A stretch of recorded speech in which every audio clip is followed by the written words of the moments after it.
This is National Native News. I'm Jill Freitas. An environmental group met in Window Rock Monday to argue against keeping a Navajo Nation coal mine alive.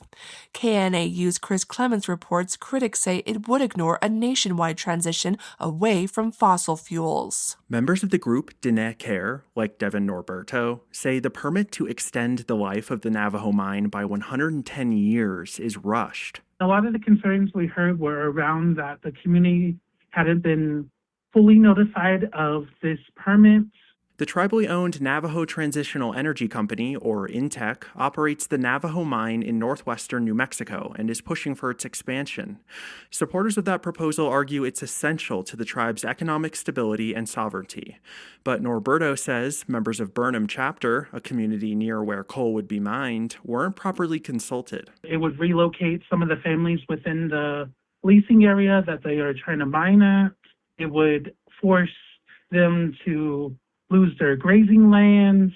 It would remove them from their ancestral ties to the land. INTEC did not immediately respond to a request for comment. A federal agency tasked with approving the mine expansion is expected to release a decision in August. For KNAU, I'm Chris Clements in Flagstaff. Across the Pacific Northwest, tribes and conservationists are working to help the eel-like fish, the lamprey, rebound. As KLCC's Brian Bull reports, dams have greatly diminished their numbers. Recently, near Oregon's Coyote Creek, technicians with the Confederated Tribes of Warm Springs arrived with 100 lampreys in their truck.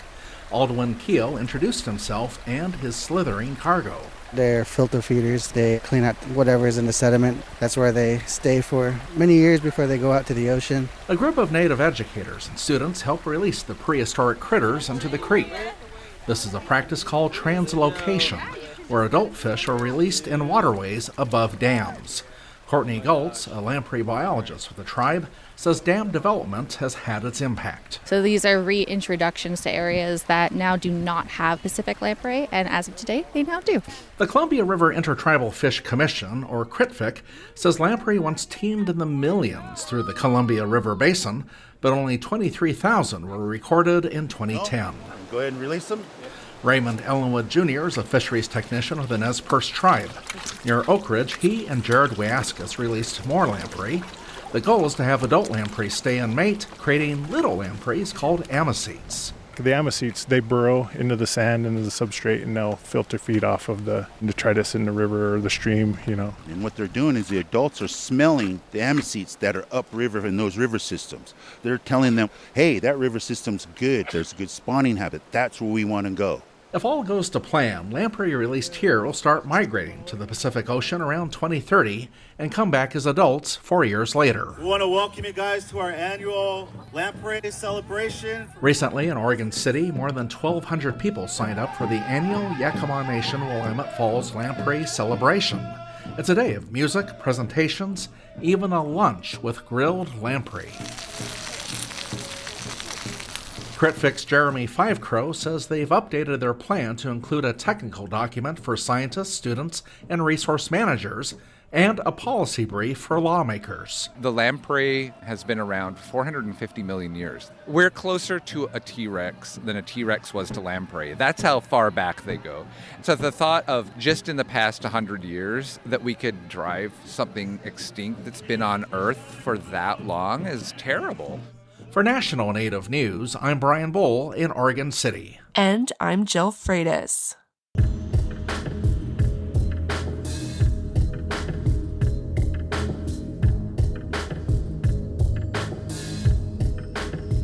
National Native News is produced by Koahnic Broadcast Corporation with funding by the Corporation for Public Broadcasting. The Indian Arts and Crafts Board promotes Indian artists of federally recognized tribes through its online source directory. Information on this no-charge opportunity available at doi.gov/IACB, who support this program.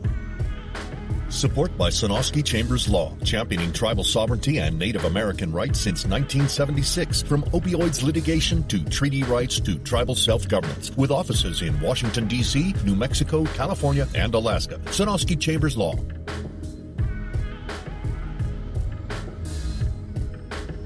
Native Voice One, the Native American Radio Network.